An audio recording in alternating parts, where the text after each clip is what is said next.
ఆశీర్వాదము చల్లగా వర్తిల్లమ్మ అత్తగారు. స్వామి వాసుదేవ, ఇంత అర్ధరాత్రి వేళ నా మందిరంలోకి వచ్చినారే, ఏమి కారణం స్వామి? అత్తమ్మా ఏమీ లేదు. మీ అర్ధరాజ్యము గురించి ఆ దుర్యోధన వద్దకు హస్తినాపురముకు వెళ్ళి వచ్చింది. అర్ధరాజ్యము గురించి మీ కుమారుల 5 గురించి అర్ధరాజ్యము గురించి సంధిగా వెళ్ళి వచ్చింది. ఏమన్నారమ్మా? ఆ పాండవులు బలవంతులైతే మాతో యుద్ధము చేసి రాజ్యం ఏలుకోమన్నారు. సూది మనం మోపినంత ఇవ్వనని పలికినాడు.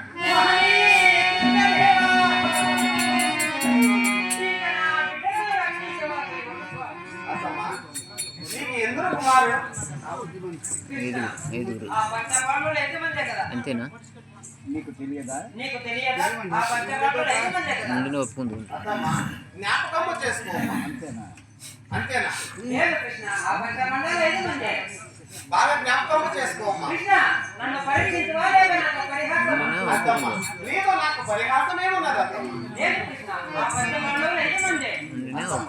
ఒక్కవేళ ఉండేనా ఒప్పుకోలేదమ్మా? సరే కృష్ణ, నేను మాట కాదంటానా?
అప్పుడు నీవు భయపడి ఎవరికి తెలియకుండా కొంగు చాటున కైకొని ఒక పెట్టెలో భద్రపరిచి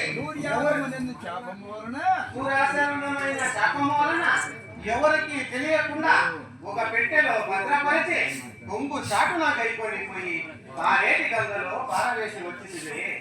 వాడే ఈ కర్ణుడు.